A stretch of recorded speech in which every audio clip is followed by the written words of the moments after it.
اس دنیا سے دوسرے جہان منتقل ہوں گے، جس کو کہتے ہیں انتقال ہوگا، تو وہاں کی کرنسی، آخرت کی کرنسی نیکیاں ہیں۔ جس طرح ہم دنیا کمانے میں ایک نہیں ہزاروں ضروریات ہیں، ہم دن رات محنت کرتے ہیں، دنیا کماتے ہیں، تھکتے نہیں ہیں، ضروریات پوری ہونے کے باوجود بھی ہم کماتے ہیں، رکتے نہیں ہیں۔ اسی طرح ہمیں نیکیاں جو آخرت کی کرنسیاں ہیں انہیں بھی زیادہ سے زیادہ کمانا چاہیے، تاکہ آخرت میں ہمیں زیادہ سے زیادہ کام آئے، کیونکہ آخرت کی کرنسی نیکی ہے۔ اور یہ یاد رکھیں کہ کسی نیکی کو چھوٹا سمجھ کر، ہلکا سمجھ کے مت چھوڑیں کہ چھوٹی سی نیکی تو ہے، اس کے چھوڑنے سے کیا ہوگا؟ ہو سکتا ہے کہ وہی نیکی میری اور آپ کی نجات کے لیے کافی ہو جائے۔ اسی طریقے سے کسی گناہ کو ہلکا سمجھ کر آدمی نہ کرے، ہو سکتا ہے وہی گناہ ہماری بربادی کے لیے کافی ہو جائے۔ لا تحقرن من المعروف شیئا، کسی نیکی کو حقیر مت جانا، کوئی بھی چھوٹی سے چھوٹی نیکی نجات کے لیے کافی ہو جاتی ہے۔ تو چھوٹا گناہ ہو یا چھوٹی نیکی، اس کو ہلکا سمجھ کے آدمی کبھی نہ کرے، وہی بسا اوقات نجات کے لیے، بربادی کے لیے کافی ہو جاتا ہے۔ تو دوسرا کام زندگی میں یہ کرنا ہے، نیکیاں کرنے کے ساتھ ساتھ نیکیوں کی حفاظت بھی کرنی ضروری ہے۔ اب یہ نہیں کہ اگر ہم نیکی کر رہے ہیں ادھر سے ہماری نیکیاں ضائع ہو رہی ہیں تو اس کا بھی کوئی فائدہ نہیں ہے۔ اس کی آسان مثال یوں سمجھیں کہ جس طرح ہم دنیا میں کسی کی کوئی چیز ضائع ہو رہی ہو تو ہم میں سے کوئی برداشت نہیں کرتا۔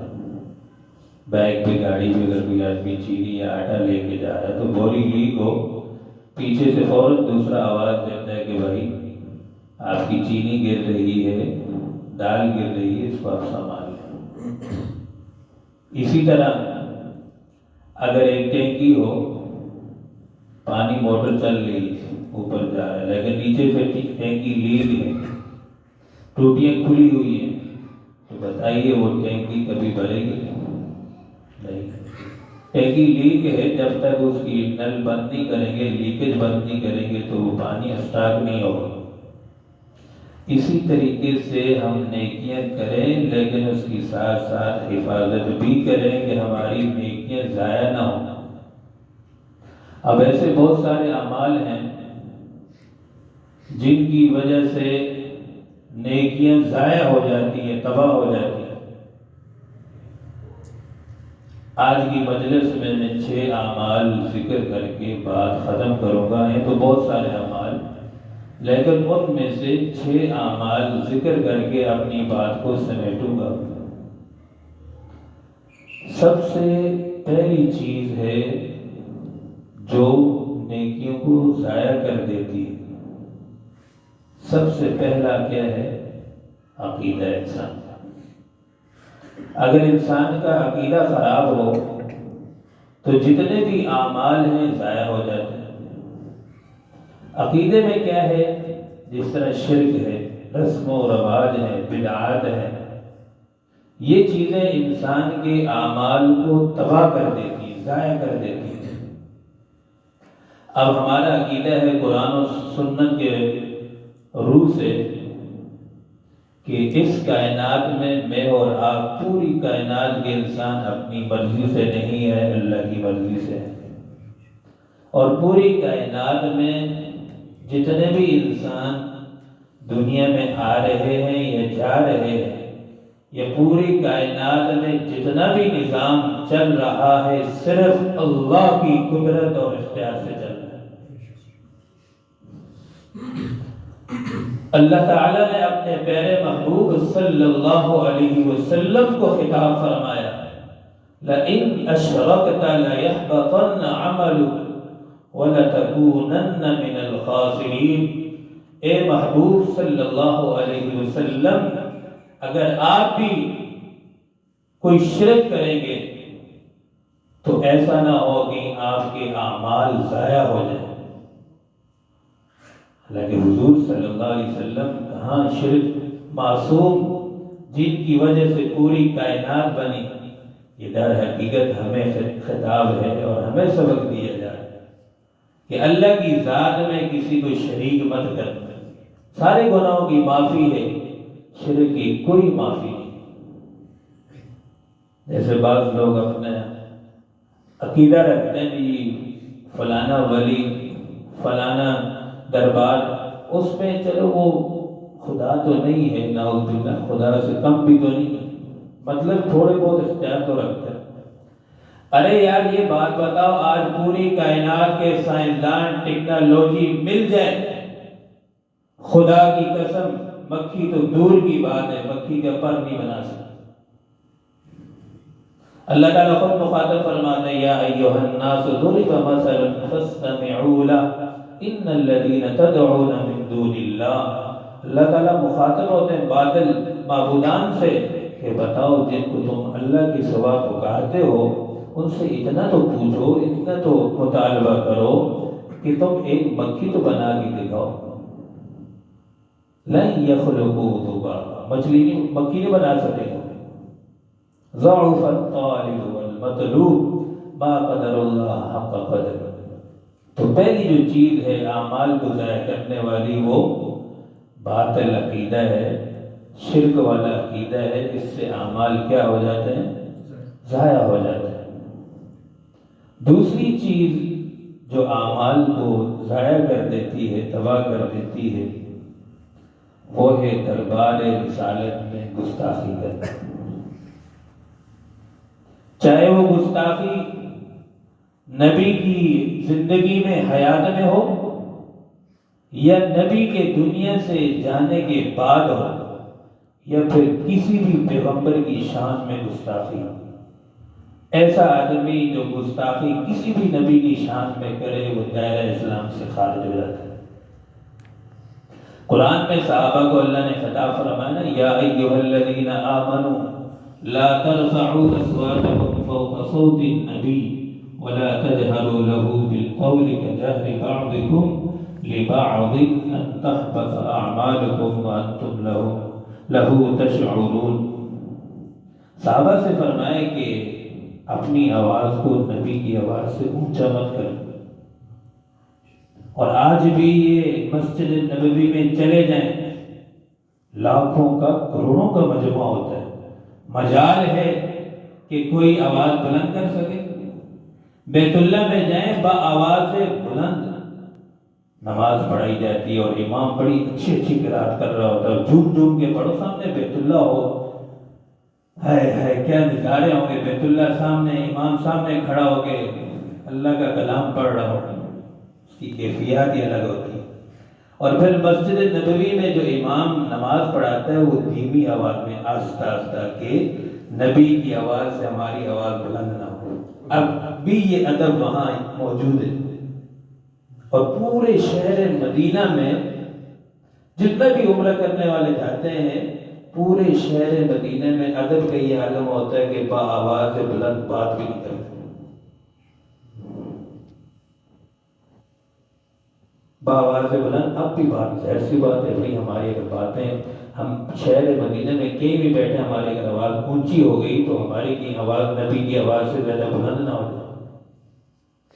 ایک تو یہ ہوتا ہے کہ حضور پاک صلی اللہ علیہ وسلم کی سنتوں کی نافرمانی کرنا، مسواک ہے، پیارے حبیب صلی اللہ علیہ وسلم کی سنت ہے۔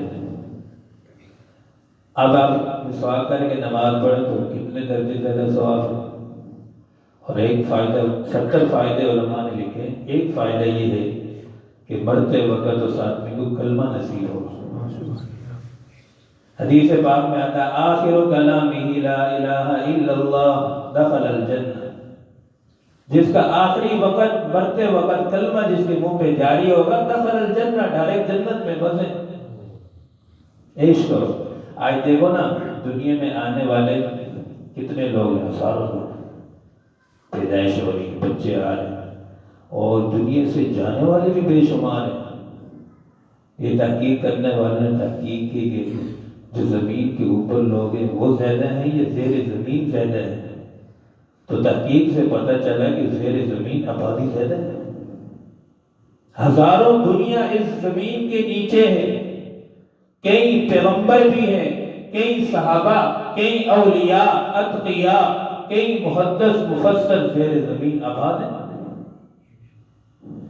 بڑی آبادی۔ ہم پڑھتے ہیں انا للہ و انا الیہ راجعون، کیا مطلب ہوتا ہے؟ لام تملیکی یہ مطلب یا اللہ ہم بھی تیری ملکیت ہے، اور جب تو چاہے ہمیں بلا لے اور جانا تیری طرف۔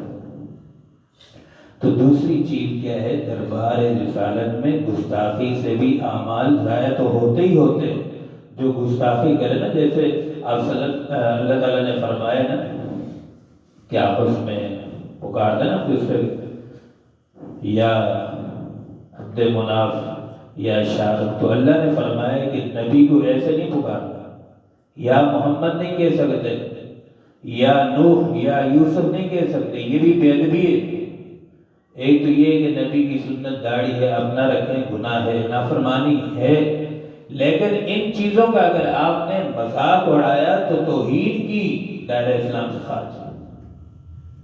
جیسے اللہ نہ کرے اگر ہم کسی او صوفی تھوڑے داڑھی رکھ لیا، یہ مذاق اڑانا ہے اسلام کا، شاعر اسلام کا مذاق اڑانا ہے، ایسا مذاق اڑانے والا دائرہ اسلام سے خارج ہے۔ شریعت نے دیکھو ایک پیمانہ رکھا ہے، معیار ہے کہ آپ نے یہاں تک پہنچنا ہے، میں نہیں پہنچ سکتا ہوں، میری کوتاہی ہے، لیکن جو پہنچنا چاہ رہا ہم اس کی مذاق تو نہ اڑائیں، ہم اس کی حوصلہ افزائی کریں۔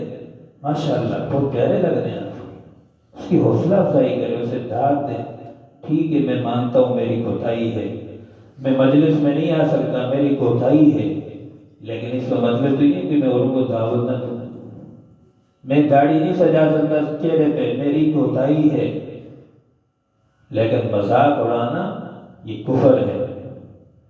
عمل نہ کرنے والا کافر نہیں ہوتا، گناہ گار ہوتا ہے، کافر نہیں ہوتا۔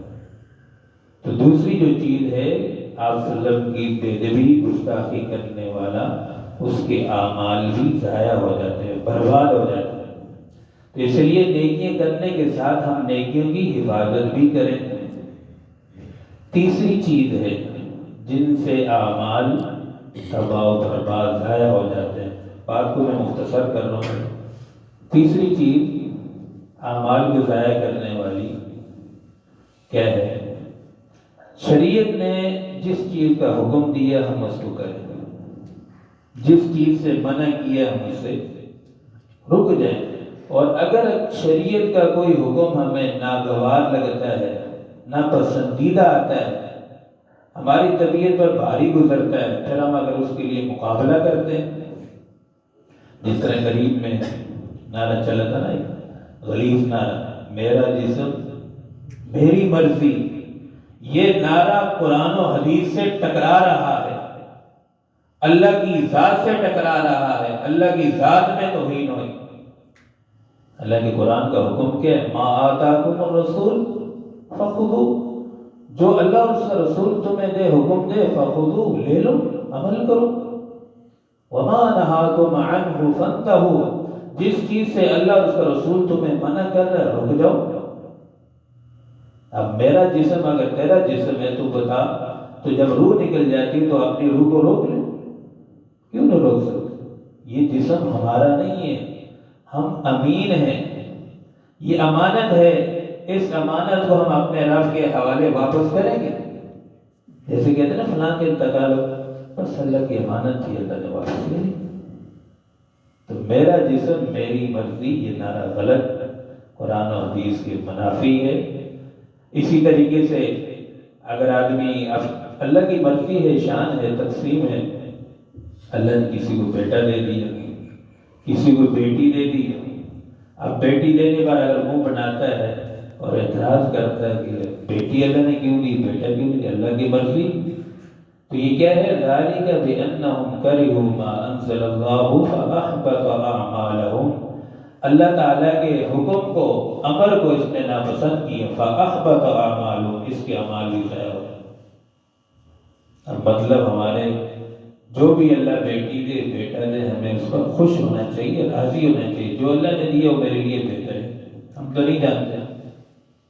چوتھی چیز ہے اعمال کو ضائع کرنے والی احسان جتلانا۔ چوتھی چیز کیا ہے؟ احسان جتلانا۔ تو تھوڑی سی بات سمیٹ لو، احسان کیسے جتلانا ہے؟ دیکھیں، جانوروں کے ساتھ بھی احسان کیا ہوا ضائع نہیں ہوتا۔ جو جانوروں کے ساتھ آدمی نیکی کرتا ہے، احسان کرتا ہے، وہ بھی ضائع نہیں ہوتا۔ تو جب جانوروں کے ساتھ احسان ضائع نہیں ہوتا تو بھلا جو انسانوں کے ساتھ ہم احسانات کریں گے، نیکی کریں گے، کسی کے غم میں شریک ہوں گے، تو وہ کیسے ضائع ہو سکتا ہے؟ لیکن احسان کرنے کے بعد احسان جتلانا، اس سے اعمال ضائع ہوتا ہے۔ اب وہ احسان جتلانا چاہے اس کے منہ کے اوپر ہو یا پیٹھ پیچھے ہو، یہ کسی بھی مجلس میں ہم احسان جتلائیں، یہ ہمارے اندر بہت کوتاہیاں ہوتی۔ اب کیا ہوتا ہے؟ آج کل یہ ہوتا ہے کہ ادلا بدلا ہوتا ہے، اس کے گھر سے میرے گھر میں کچھ آئے گا تو میں بھی بھیجوں گا، تو نیکی تو نہ ہونا، ادلا بدلا ہوگا۔ یہ میرے ساتھ اچھائی کرے گا تو میں بھی کروں گا، اب میں نے اچھائی کی، اگر اس نے اچھائی کے بدلے میں اچھائی نہ کی تو میری طرف سے برائی ہو جاتی ہے، تو یہ نیکی نہ ہوئی، یہ ادلا بدلا ہوگا۔ اصل تو یہ ہے نا نیکی کی، یہ میرے ساتھ برائی کرے، میرے ساتھ نیکی کروں، یہ اصل نیکی ہے۔ اور پھر کیا ہوتا ہے نیکی میں؟ دیکھیں، اصل یہ ہوتا ہے کہ کوئی بھی ہم نیکی کریں، اس میں ہم اگلے سے بدلے کی امید نہ رکھیں۔ لا اسألکم علیہ اجرا ان اجری الا علی اللہ، اس نیکی کا بدلہ تو میں آپ سے سوال بھی نہیں کرتا، بدلہ مجھے کون دے گا؟ اللہ دے گا۔ ہم کیا کرتے ہیں؟ میں نیکی کروں گا، یہاں سے مجھے نیکی ملنی چاہیے، میرے گھر سے یہاں کچھ جا رہا ہے تو یہاں سے بھی کچھ آنا چاہیے، نہیں آئے گا تو میرا منہ بدل جائے گا۔ تو مطلب ہم شریعت پر مکمل عمل نہ کر سکتے۔ قرآن میں آتا ہے نا، لا تبطلوا صدقاتکم بالمن والعطا، اپنے صدقات کو احسان جتلانے کے ساتھ ضائع مت کرو۔ اب کسی کو ہم اگر صدقہ بھی دیتے ہیں تو دیتے وقت بھی حکم یہ کہ اگلے کی عزت نفس محفوظ رہے، اس کی شکل دیکھ کے نہیں، نیچے دیکھ کے یہ آپ کے لیے ہدیہ ہے، دل میں نیت کر لیں، صدقہ ہے، زکوٰۃ ہے، جو بھی ہے، دل میں نیت کر لیں، اگر اگلے کی عزت نفس محفوظ رہے۔ تو احسان جتلا کر اس سے بھی اعمال ضائع ہو جاتے ہیں۔ جیسے بہت سارے ہوتے ہیں نا، اب میں اس کے ساتھ نیکی کر رہا تھا، اس کی طرف سے کوئی برائی ہوگی، اب میں اگر منہ پہ نہیں کہتا ہوں، پیٹھ پیچھے کہتا ہوں، یار میں نے اس کا یہ نیکی کی، یہ کی، یہ چیز نہیں ہونی چاہیے۔ کوئی احسان نہیں جتنا، جو ہم نے کیا کس کے لیے کیا؟ اپنے اللہ کے لیے کیا، اور اللہ ہی اس کا مجھے بدلہ دے گا۔ پانچویں چیز ہے اعمال کو ضائع کرنے والی حسد کی بیماری۔ حسد ہے، کینہ ہے، بغض ہے، ان چیزوں سے اعمال ضائع ہو جاتے ہیں۔ اب یہ بیماریاں ایسی ہیں جو نظر نہیں آتی، جیسے کینسر ہے، نظر آتا ہے، فوراً آدمی اگر علاج نہ کرائے تو کیا ہوگا؟ مر جائے گا۔ حسد، کینہ، بغض، یہ ایسی خطرناک بیماریاں ہیں روحانی جو چھپی ہوئی ہوتی ہیں، نظر نہیں آتی، اگر ہم ان کی اپنی اصلاح نہ کروائیں تو پھر ہم روحانی لحاظ سے ہماری موت واقع ہو جاتی ہے۔ حسد تو بہت ہی خطرناک بیماری ہے۔ حسد کس کو کہتے ہیں؟ حسد یہ ہے کہ میں نے اگر اپنے بھائی کے پاس کوئی اچھی چیز دیکھ لی تو میری کوشش اگر یہ ہو یہ چیز میرے پاس آئے یا نہ آئے، اس کے پاس بھی نہ رہے، یہ حسد کہلاتا ہے۔ حدیث پاک میں نا آپ صلی اللہ علیہ وسلم نے فرمایا ایاکم والحسد فإن الحسد تأکل الحسنات کما تأکل النار والحطب، کہ یہ حسد ایسا ہے اور یہ حسد نیکیوں کو اس طرح کھا جاتا ہے جس طرح آگ جو ہے لکڑیوں کو کھا جاتی ہے، نیکیاں اس طرح یہ حسد کھاتا ہے۔ حسد کرنا کسی طرح بھی جائز نہیں ہے، حرام ہے۔ بھائی حسد کرنے والا گویا کہ وہ نعوذ باللہ اللہ کی ذات پر اعتراض کر رہا ہے۔ اللہ کی تقسیم ہے، کسی کو نعمتیں پوری دے دے، اور پوری کائنات میں ایسا نہیں ہے کہ کوئی انسان بھی ایسا نہیں کہ اللہ تعالیٰ نے اس کو ساری نعمتیں دی ہو، بعض کو کم دی ہیں، بعض کو زیادہ دی ہیں، اللہ کی تقسیم ہے۔ حسد کرنے والا گویا کہ اللہ کی ذات پر اعتراض کر رہا ہوتا ہے۔ اللہ کی تقسیم ہے، راضی ہونا چاہیے، کسی کو زیادہ یا کم ملے۔ اور حسد کرنے والا سب سے بڑا نقصان میں یہ ہوتا ہے اس کو کہ حسد کی آگ میں جل جل کے وہ خود ہی ختم ہو جاتا ہے۔ جو اللہ پر خوش رہتا ہے اور دوسروں کے لیے بھلائی کی دعا کرتا ہے، نعمت دے کے فوراً دعا کرتا ہے کہ بارک اللہ فیک، اللہ تعالیٰ آپ کو اور برکت دے، تو فرشتے کہتے ہیں آمین ولک مثلک، تیری لیے بھی ایسا ہو، اس کا مطلب تیری نعمتوں میں بھی اضافہ ہو۔ چھٹی اور آخری چیز جو اعمال کو ضائع کرنے والی بات کو میں سمیٹ رہا ہوں، وہ ہے حقوق العباد میں کوتاہی۔ اس سے بھی اعمال ضائع ہو جاتے ہیں۔ ہمارا اللہ بولے جیسے کسی کو تکلیف ہو، ہم نے کوئی ایسی بات کہہ دی، اگلے کی دل آزاری ہوگی جس کی وجہ سے جو ہے اگلے کا دل دکھ گیا، اس کو بات ناپسندیدہ لگی۔ اللہ کے دیتے ہیں اس پوری کائنات میں زمین پر سب سے مقدس جو جگہ ہے بیت اللہ ہے، اللہ کا گھر ہے۔ اللہ کے نبی صلی اللہ علیہ وسلم بیت اللہ کے سامنے تشریف فرما ہے اور بیت اللہ کو خطاب کر کے فرما رہے ہیں کہ یہ بیت اللہ میں مانتا ہوں تو عظمت والا ہے، شان و شوکت جلال والا ہے۔ اللہ کا گھر بیت اللہ، عظمت و شان و شوکت تیری ہے، لیکن تیری شان و شوکت اور عظمت سے بڑھ کر ایک انسان کی عزت ہے۔ بیت اللہ سے زیادہ انسان کی عزت پیاری ہے۔ مسجد گرانا کتنا بڑا گناہ ہے کہ مسجد گرا رہا اور سارے مسلمان پہنچ جاتے ہیں۔ کوئی مسلمان برداشت نہیں کر سکتا کہ مسجد گرے، ایمان کا تقاضا ہے۔ لیکن مسجد شہید کرنے سے، گرانے سے بڑا گناہ کسی انسان کو تکلیف دینا۔ اب یہ دیکھیں نا، آسان کتنی مثالیں آپ نے سنی ہوگی کہ کسی ایک بلی کو مارنے کی وجہ سے اللہ نے اس بندے کا جہنم کا فیصلہ کر دیا کہ جہنم میں جائے گا، اور ایک پیسے کتے کو پانی پلانے پر اللہ نے اس بندے کا جنت کا فیصلہ کر دیا کہ جنت میں جائے گا۔ کس نے میری مخلوق کے ساتھ احسان کیا۔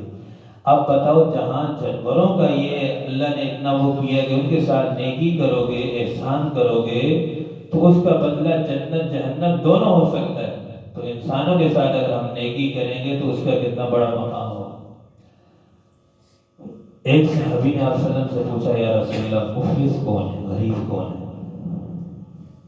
آپ صلی اللہ علیہ وسلم نے پوچھا کہ میری امت میں مفلس غریب کون ہے؟ صحابہ نے عرض کیا، یا رسول اللہ مفلس غریب وہ ہے جس کے پاس پیسہ نہ ہو۔ آج کل ہم بھی یہ سمجھتے ہیں نا، غریب کون ہے، جو ہم سے پوچھے فون پر جس کے پاس پیسہ نہ ہو۔ غریب وہ نہیں ہے، آپ صلی اللہ علیہ وسلم نے فرمایا نہیں، غریب وہ ہے جس کے پاس نیکیاں ہوں، اور جانتے ہو نیکیاں بھی کتنی زیادہ ہوں، اتنی نیکیاں کہ اگر پہاڑ کے اوپر رکھ دی جائے تو اس نیکیوں کی وزن کی وجہ سے پہاڑ بھی دب جائے۔ لیکن کیا ہوگا جب کل قیامت کا دن آئے گا، وہ بندہ نیکیاں لے کر آئے گا، اب وہ نیکیاں اس کی جو ہے، کسی کے ساتھ اس نے ظلم کیا ہوگا، اس کی نیکیاں اس کو دے دی جائے گی، زیادتی کی ہوگی، کسی کی دل آزاری کی ہوگی، اس کی نیکیاں اس کو دے دی جائے گی۔ جب اس کے پاس نیکیاں ختم ہو جائیں گی تو اس کے بعد کیا ہوگا، پھر اس بندے کے گناہ اس کے سر پر ڈالے جائیں گے۔ اب بتاؤ، خالی ہاتھ ڈالے جائیں گے، نیکیاں ختم، خالی ہاتھ۔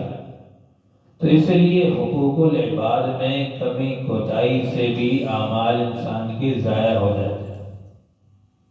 تو یہ دنیا میں ہمیں اعمال زیادہ سے زیادہ، نیکیاں زیادہ کرنی چاہیے تاکہ آخرت میں کام آئے۔ ایک حدیث مبارکہ میں پیارے نبی صلی اللہ علیہ وسلم نے ارشاد فرمایا، جو آدمی 40 دن تک تکبیر اولا کے ساتھ نماز پڑھے گا، 2 پروانے اللہ تعالیٰ اس کو عطا فرمائیں۔ ایک پروانہ کیا ہے؟ جہنم سے آزادی، دوسرا نفاق سے بری ہے۔ یہ 2 پروانے مل گئے تو جنتی۔ آج ہم ایک کوشش ارادہ کر کے جائیں اسی مجلس سے کہ ہم انشاءاللہ کوشش کریں گے کہ 40 دن تک تکبیر اولا کے ساتھ نماز پڑھیں گے انشاءاللہ۔ سفیان ثوری رحمہ اللہ کے بارے میں آتا ہے 40 سال تک تکبیر اولا کے ساتھ نماز پڑھی، 40 سال تک تکبیر اولا نہیں چھوٹی۔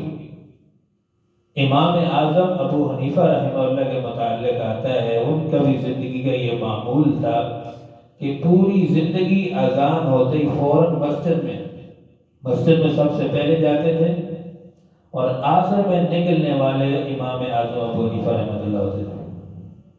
پوری زندگی یہ معمول۔ اور مفتی رشید احمد گنگوئی رحمہ اللہ 22 سال تک تکبیر اولا کے ساتھ نماز پڑھی، 22 سال تک۔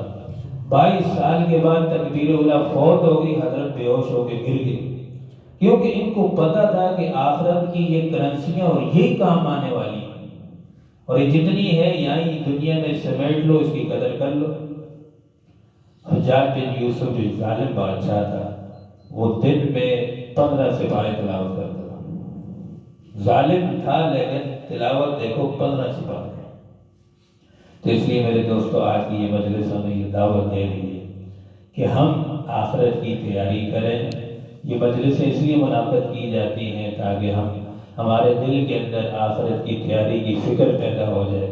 جس مقصد کے لیے ہمیں اللہ نے اس دنیا میں بھیجا ہے، وہ مقصد ہمیں ازبر ہو جائے اور اس مقصد کو ہم مقصد بنا لیں۔ اللہ تعالیٰ سے دعا ہے، جو کچھ کہا گیا سنا گیا، اللہ رب العزت ہم سب کو عمل کی توفیق عطا فرما لے۔ ابھی مراقبہ کر لیتے ہیں۔